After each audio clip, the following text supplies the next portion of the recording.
tortura. A los prisioneros, ya fueran mujeres u hombres, se les desnudaba. Solo se les cubría sus partes íntimas. No todo el clero de entonces practicaba el celibato, y todos los que lo practicaban no eran capaces de contemplar una escena de estas características una y otra vez sin sentir el más mínimo arrebato de sadismo o satisfacción sexual. Decir que esto podía prolongarse durante siglos es no comprender en absoluto la naturaleza de la sexualidad humana. La garrucha, versión modernizada de la estrapada medieval, se convirtió en el método de tortura más común. El potro, probablemente el instrumento de tortura más famoso de todos, también era muy efectivo, aunque tenía algunos inconvenientes. Su uso no podía prolongarse porque una de las reglas vitales de la tortura era que la Inquisición no podía derramar sangre. Si se vertía una gota de sangre, la tortura debía suspenderse. La toca, o tortura con agua, se convirtió en la favorita de los inquisidores españoles. Durante el terrible sufrimiento, la boca del prisionero se mantenía abierta a la fuerza y se introducía una pieza de ropa por la garganta. Luego se vertía agua por la garganta, de modo que la pieza de ropa quedaba empapada y provocaba al prisionero violentos espasmos. Durante la Inquisición española, la tortura no podía aplicarse más de 3 veces y nunca durante más de 15 minutos. Las afirmaciones que hacían los prisioneros no eran legales, a no ser que las ratificaran 24 horas después, lejos de la sala de tortura. Hubo inquisidores que rompieron las reglas, aunque lo hicieron por ignorancia, más que por malicia. El buen juez debe hacer caso omiso de los gritos, lloros, suspiros, temblores o del dolor del acusado. Y toda tortura debe realizarse con tal cuidado que el acusado no se vuelva loco, ni quede herido, lesionado ni indebidamente angustiado. J. Damunder, testigo ocular de las torturas. Se les pedía que siguieran las normas del libro, eso era todo. Yo no he encontrado, sinceramente, demasiados indicios de que se rompieran dichas normas. Me refiero a que tal vez estaban más dispuestos a seguir los procedimientos que los policías de hoy en día. La Inquisición española realizó algunas innovaciones en el área del castigo. La cruz amarilla que llevaban los herejes medievales en sus vestimentas evolucionó hasta un atuendo llamado San Benito. Estas ropas debían vestirse en el juicio conocido como el auto de fe o acto de fe, y luego por encima de la ropa de calle mientras durara la penitencia. La gente que iba por la calle era objetivo de todo tipo de comentarios sarcásticos. Los niños les tiraban piedras, todo esto hacía muy difícil poder ganarse la vida. Ni tan siquiera la muerte liberaba al hereje de la vergüenza. El hábito con el que se enterraba al difunto se colgaba en la parroquia del lugar para recordar a todo el mundo en la ciudad que esa persona y su familia estaban relacionados con la herejía. Muerte y humillación no eran los únicos escollos de la Inquisición. Uno de sus castigos más temidos era convertirse en esclavo en las galeras españolas. Se cree que este castigo fue invención del mismísimo rey Fernando. No tenía nada que ver con la religión, la herejía ni cualquier otra cosa.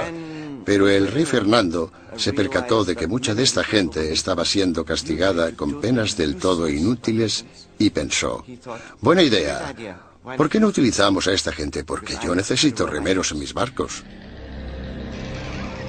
Después de la muerte, ser enviado a las galeras era el castigo de la Inquisición española más temido. No puedo imaginarme nada peor que ser esclavo en las galeras. Yo casi preferiría que me quemaran. Al menos acabaría rápido. Durante la expulsión del año 1492, miles de judíos cruzaron la frontera con Portugal, engrosando allí la población judía y reanimando viejas tensiones raciales. A causa de los alborotos resultantes, los judíos portugueses fueron obligados a convertirse al cristianismo, y en 1532 el rey Juan III insistió en que Portugal tuviera su propia Inquisición. Durante 10 años, los ricos conversos portugueses utilizaron todas las formas de persuasión posible, incluyendo enormes sobornos, para convencer al Papa de que no instaurara una Inquisición en su nuevo santuario.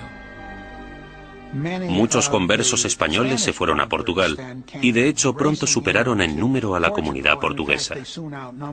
Dichos conversos creían que en Portugal estarían a salvo hasta que, evidentemente, los portugueses instauraron su propia Inquisición y todo cambió. La Inquisición portuguesa se puso a trabajar de inmediato con los sospechosos de siempre. Entre 1547 y 1580 se celebraron 34 autos de fe en Portugal con casi 2000 penitentes y 169 ejecuciones. Las persecuciones fueron tan letales que los conversos, la mayoría de los cuales apenas habían emigrado a Portugal desde España, decidieron volver a su tierra natal y enfrentarse a lo que parecía el mal menor de las dos malvadas instituciones. Tras la conquista militar española del Imperio Azteca en 1521 por Hernán Cortés, los conversos portugueses y españoles pronto emigraron a las Américas en busca de un nuevo comienzo. Pero la Inquisición española les siguió de cerca e inició investigaciones en la recién fundada Ciudad de México. En 1528, 2 conversos españoles fueron quemados en la hoguera tras el primer auto de fe celebrado en tierras del Nuevo Mundo. Las primeras oleadas de sacerdotes españoles también consideraban su deber guiar a la población americana lejos de sus creencias paganas y ayudarles a adoptar el cristianismo. Tras un periodo inicialmente optimista sobre lo que se creía una conversión extendida, la segunda generación de prelados españoles en el Nuevo Mundo empezó a tener dudas sobre si los indios seguían siéndolo a escondidas después de ser bautizados, del mismo modo que se creía que los conversos seguían siendo judíos tras el bautismo. En contra de la política estricta y reacia aplicada tanto a judíos como a musulmanes en España, la Suprema finalmente decidió que los indios simplemente eran incapaces de asimilar las creencias cristianas y que, por tanto, estaban fuera del alcance de la conversión. Sin embargo, la Inquisición pronto se enfrentaría a su mayor enemigo hereje de todos los tiempos, el protestantismo. Y en ocasiones incluso fueron torturados por la Inquisición, lo que parece muy injusto, pero eran protestantes y eran una presa fácil.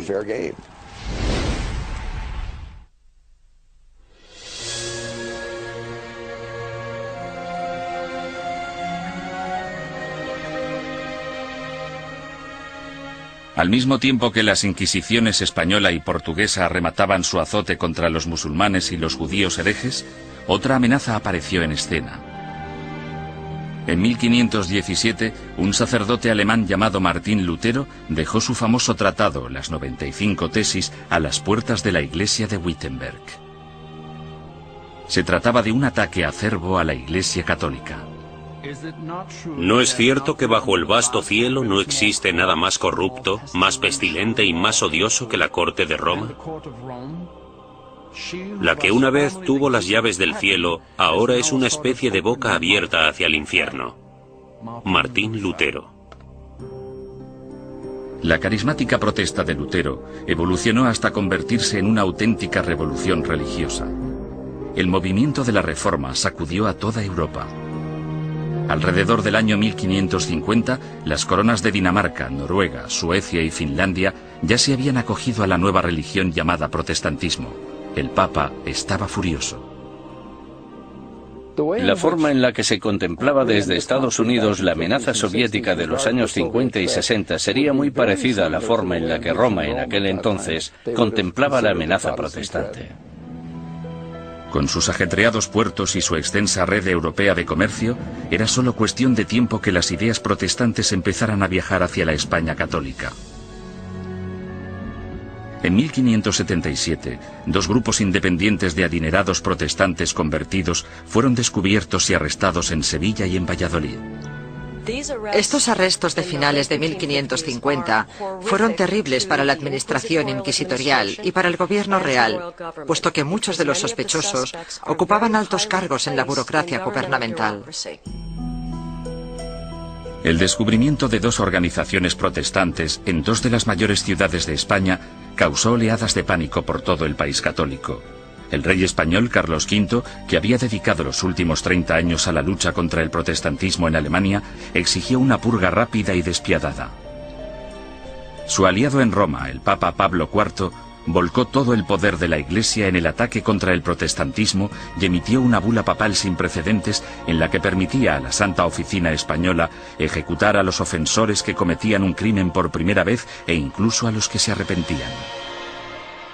Según mis conocimientos, esta es la única vez en toda la historia de las Inquisiciones española, romana o portuguesa en que los acusados, que por primera vez admitían estar arrepentidos de sus errores doctrinales, eran igualmente condenados a muerte. La fiebre del antiprotestantismo llegó a todas las grandes ciudades de España. Fueron quemados en la hoguera sacerdotes, monjas, soldados ingleses e incluso 3 niños que murieron junto con sus madres. En poco más de 3 años, tras el descubrimiento de protestantes en España, el protestantismo se había eliminado por completo. Nunca reaparecieron. España se caracteriza por no tener protestantes. El sangriento ataque a los protestantes entre los años 1559 y 1562 también marcó el punto más álgido de la ceremonia del auto de fe en términos de asistencia, pomposidad y pura teatralidad. Anticipándose a los juicios de cientos de protestantes herejes, el inquisidor general Fernando Valdés se propuso deliberadamente modernizar el auto de fe de forma grandilocuente. Los costes aumentaron astronómicamente. Llevaron al tribunal inquisitorial a la bancarrota, de modo que tuvieron que ir reduciendo miembros y empezaron a amontonar prisioneros para poder conseguir un auto realmente bueno y tener suficiente gente para quemar en las ceremonias.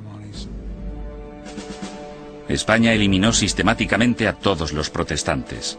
Sin embargo, los inquisidores permanecieron alerta ante cualquier amenaza hereje del exterior. A lo largo del siglo XVI, los viajeros protestantes que venían a España, incluso dignatarios extranjeros, cayeron en las despiadadas garras de la Inquisición. La Inquisición arrestó a marineros y comerciantes extranjeros. En ocasiones incluso llegó a torturarlos, lo que es muy injusto, pero eran protestantes y eran una presa fácil. Mientras que España parecía haber triunfado ante el protestantismo, no pudo hacer nada ante los efectos de otra de las invenciones alemanas, la imprenta. Hacia finales del siglo XVI, libros y panfletos escritos por víctimas de la Inquisición española avivaron el negocio de forma importante. Los líderes protestantes, que aspiraban a poner el mundo en contra de la España católica, explotaron estos horribles relatos de tortura, encarcelamientos y muerte. Las cuerdas, que eran de tamaño pequeño, se ataban a los huesos del prisionero atravesándole la carne y haciendo que la sangre borboteara por 8 puntos diferentes al mismo tiempo. Mientras el prisionero se resistía a hacer cualquier confesión respecto a lo que los inquisidores le preguntaban, tiraban de las cuerdas de esta manera 4 veces sucesivas. John Fox, El libro de los mártires. La mala publicidad de la Inquisición no era el único escándalo al que se enfrentaba la Iglesia católica. En 1542, Roma fue sacudida por la noticia de que Bernardino de Ochino, el líder de la admirablemente austera y piadosa orden católica de los capuchinos, había abandonado Italia para unirse al protestantismo. La deserción de Ochino, una de las figuras relevantes más admiradas en la Iglesia, finalmente incitó al Papa a tomar una decisión. La respuesta del papado a este tipo de escándalos fue la creación de lo que se esperaba que fuera un método más eficaz de rastreo de herejes para detenerlos antes de que se convirtieran en una amenaza o en causa de bochorno. El 4 de julio, el Papa Pablo III ordenó el establecimiento de una Inquisición romana, la primera Inquisición en suelo italiano en más de 200 años. Una comisión de 6 cardenales dirigiría el Santo Oficio, aunque a diferencia de la versión española, dirigida por la corona, el poder de la Inquisición romana estaba única y exclusivamente en manos del Papa. Independientemente de lo que hiciera mal la Inquisición, no se puede decir que no fuera un error del papado. Durante el siglo XVI, la Inquisición romana gozó de gran prestigio y poder político. Los papas Pablo IV y Pío V subieron al poder tras servir a la Iglesia como inquisidores. A pesar de sus sangrientos mandatos, en términos de número de protestantes ejecutados, estudios recientes muestran que la Inquisición romana fue pionera en reformas judiciales que serían las predecesoras del sistema legal actual. Los prisioneros de la Inquisición romana podían disponer de un abogado e incluso reunir testigos que testificaran a su favor. 300 años antes de que se inventara la figura del abogado de oficio, la Inquisición romana ya proporcionaba abogados gratuitos a los indigentes acusados.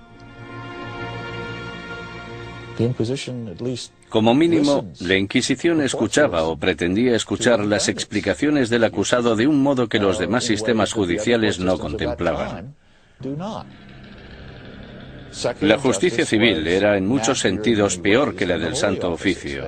Torturaban a los acusados más despiadadamente, los condenaban con más rapidez. Los acusados no morían a causa de la tortura en el sistema inquisitorial, sí en cambio en los tribunales civiles. Sin embargo, la Inquisición romana se volvió en contra de algunos de los mayores pensadores del Renacimiento. Estaban muy preocupados por el tema de las escrituras y parecía que Galileo las cuestionaba basándose en cuestiones muy controvertidas en aquel entonces. El ataque de la Inquisición romana contra el protestantismo supuso mucho más que arrestos, castigos y ejecuciones. En 1559, el Vaticano publicó su índice de libros prohibidos, en el que listaba cientos de libros y autores considerados peligrosos para la fe y la moral de los buenos católicos. Cualquier ciudadano que poseyera uno de estos libros prohibidos podía ser arrestado. Algunos autores encontraron sus libros listados en este índice simplemente porque una o dos frases sueltas se habían considerado erróneas. Sir Thomas More, político inglés que irónicamente fue decapitado por su lealtad a la religión católica, también fue considerado un autor prohibido. En relación a ciertos pasajes de sus libros, el índice decía: podéis leer este libro, pero debéis saltaros este pasaje. Es cierto que mucha gente famosa aparecía en este índice y, por tanto, estaban prohibidos. Los historiadores cuestionan si dichos índices tuvieron algún impacto real. Hay literalmente miles de títulos en cada índice, y aparte de un grupo de inquisidores y de obispos, pocos sabían exactamente qué estaba prohibido. Con mis investigaciones he podido demostrar que en Cataluña, por ejemplo, nadie hacía caso al índice. A lo largo de todo el siglo XVI, las librerías de Barcelona vendieron públicamente libros que aparecían en el índice de libros prohibidos. Simplemente fingían no conocerlo. Como instrumento de censura, el índice de libros prohibidos resultó ser algo de mucho ruido y pocas nueces. Sin embargo, no hay ninguna duda de que la Inquisición romana tuvo un efecto represivo sobre las ideas intelectuales y científicas y que destruyó las vidas y los legados de algunos de los mayores pensadores del Renacimiento. Giordano Bruno fue uno de los genios más excéntricos del siglo XVI. Medio filósofo, medio loco, su visión del cosmos, considerada inverosímil en su época, de hecho se anticipó a la concepción actual del sistema solar. Bruno era un visionario. Se consideraba casi una segunda reencarnación de Cristo, aunque de hecho tenía sus dudas sobre la divinidad de Dios, pensamiento por el que fue acusado. El tratado más famoso de Bruno, publicado en 1584, pronto le hizo merecedor de aparecer en el índice romano. De título Sobre el universo infinito y los planetas, es una mezcla extravagante de misticismo y astronomía de Copérnico. Bruno lanzó la teoría de que existe vida inteligente en otros planetas situados más allá de las estrellas. Enseñaba que la unificación de todas las religiones, incluidas el Islam y el judaísmo, era la única salvación de la humanidad. Estas creencias herejes provocaron aversión tanto entre los católicos como entre los protestantes. En un periodo de tensión religiosa, las personas como Bruno representaban una amenaza enorme porque en realidad parecían desechar casi todos los pilares básicos del cristianismo. Durante 15 años Bruno evitó cautelosamente la Inquisición romana, manteniéndose alejado de Italia. Sin embargo, en 1591, un rico mecenas le convenció para viajar hasta Venecia y una vez allí le traicionó denunciándole ante el Santo Oficio. El encarcelamiento y el juicio de Bruno duraron 7 años, durante los que el tribunal romano llegó prácticamente a implorarle que abandonara sus creencias herejes. Él se negó. Habría sido como repudiar toda su vida. En mi opinión, para un hombre como Bruno, que estaba completamente convencido de sus propios poderes, habría sido casi imposible actuar de otro modo. Tal vez vuestro miedo a juzgarme sea mayor que mi miedo a ser juzgado. Giordano Bruno. La obstinación de Bruno enfureció tanto al Papa Clemente VIII que él mismo le condenó a muerte. El 8 de febrero de 1600, Bruno fue conducido al campo de I Fiori, en pleno corazón de Roma, y fue quemado vivo. En la actualidad, una estatua en su honor, erigida en el año 1829, marca el lugar de los hechos. Otro intelectual renacentista, Galileo Galilei, también desató la ira de la Inquisición. Cuando construyó el primero de sus famosos telescopios en el año 1609, Galileo ya era un físico y profesor de matemáticas de fama mundial. En 1613 publicó 2 libros más, Mensajero Celestial y Manchas Solares, en los que defendía la teoría de Copérnico, según la cual la Tierra no solo gira sobre sí misma, sino que además da una vuelta anual alrededor del Sol.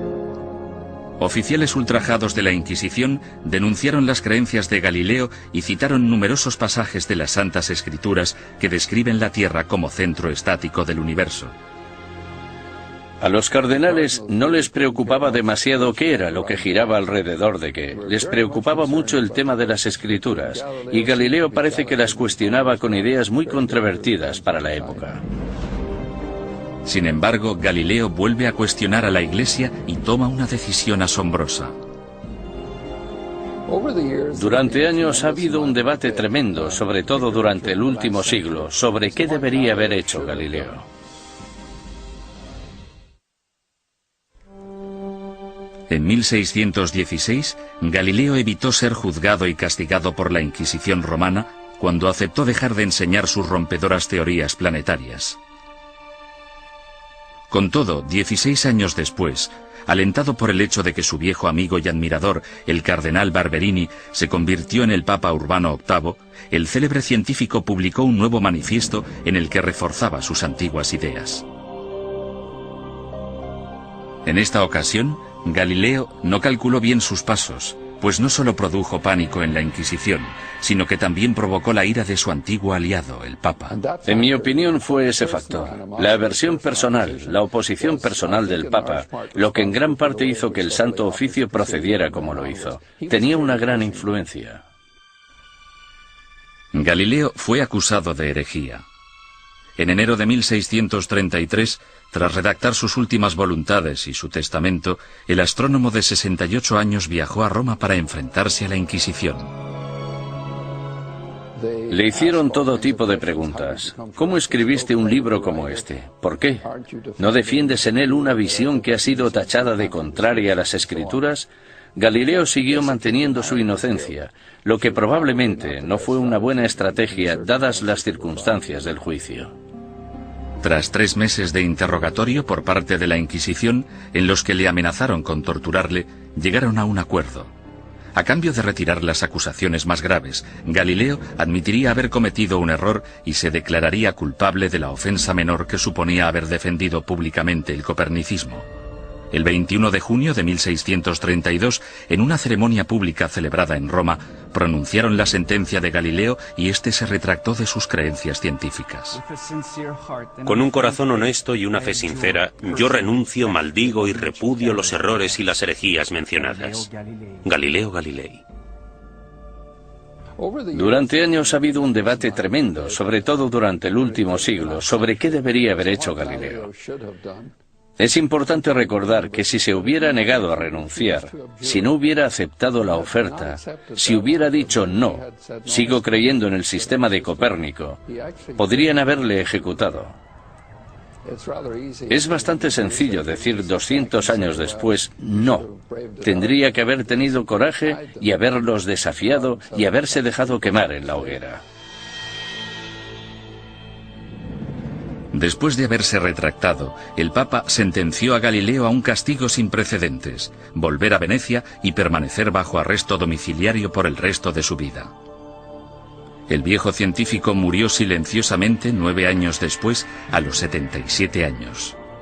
La leyenda afirma, sin embargo, que justo después de pronunciar su promesa forzada, Galileo susurró a un amigo: La Tierra se mueve a pesar de todo.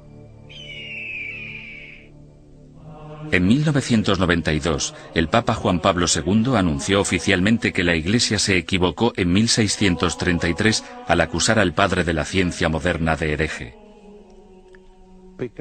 Es una lástima que no le escucharan, que no hubiera ningún teólogo en aquel momento capaz de entenderle. El error fue de los que juzgaron a Galileo.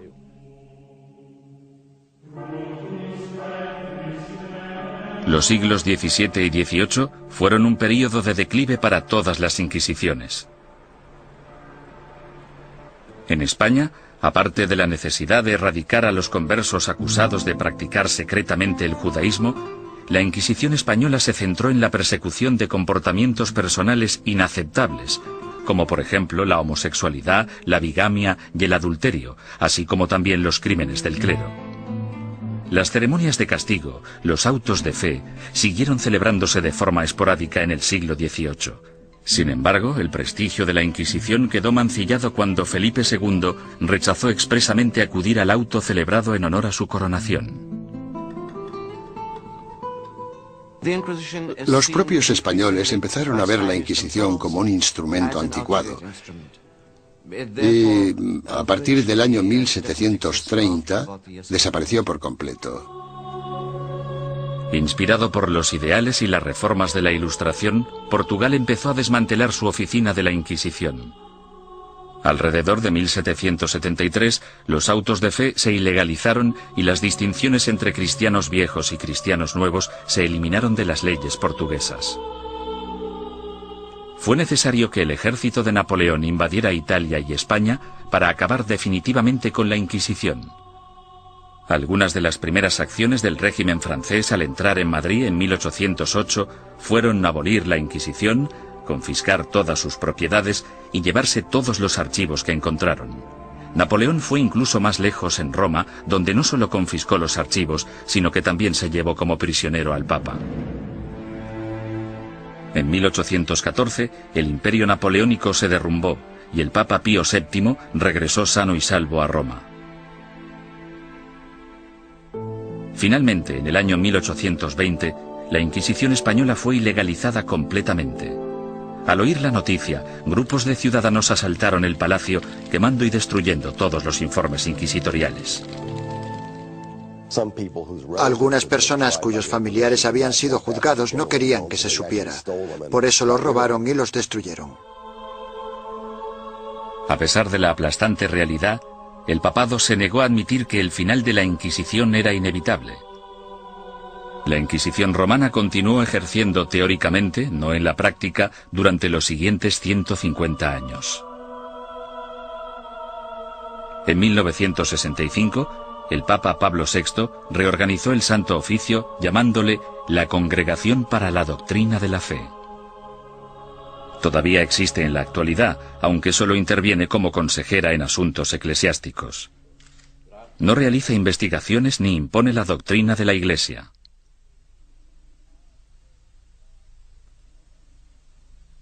Desde la caída definitiva de la Inquisición, son incontables los mitos y testimonios inexactos que han surgido sobre su objetivo y sus prácticas.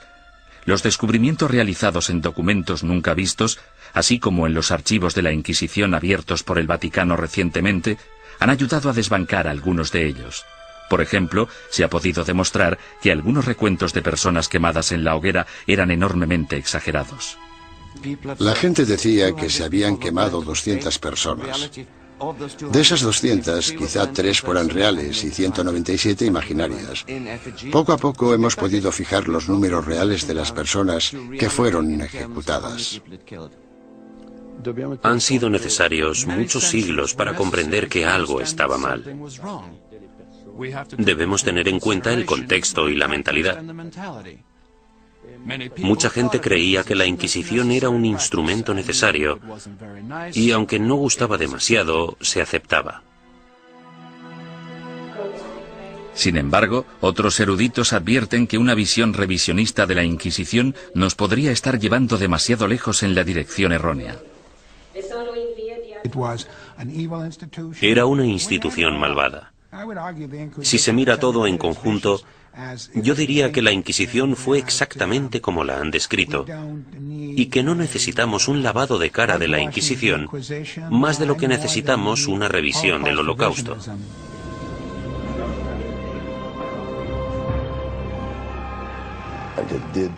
Torturó a gente, impuso fuertes castigos, quemó a personas. Había teólogos fanáticos en las Inquisiciones, había antisemitas en las Inquisiciones. Todo esto es innegable. Hay un hecho que la historia no puede negar. A pesar de que la Inquisición se concibió para el bien de la humanidad, acabó causando un dolor y un sufrimiento humano inenarrables.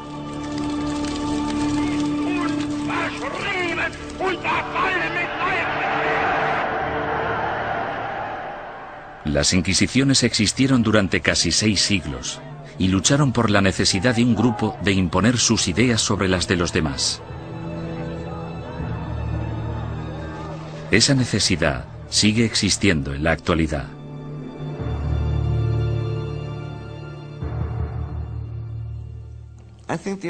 Creo que la lección que debemos aprender de la Inquisición es que no debemos verla como algo único.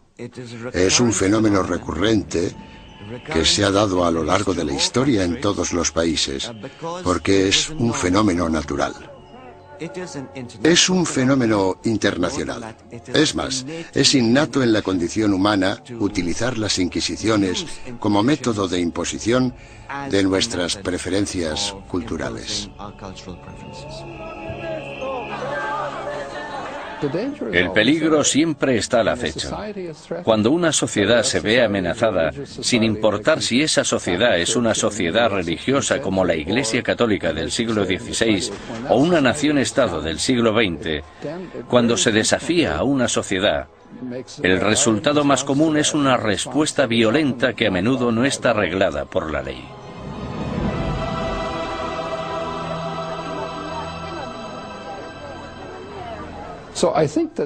Por lo tanto, creo que esta reacción ante la amenaza es tan antigua como la humanidad y, sin duda alguna, perdurará en el futuro.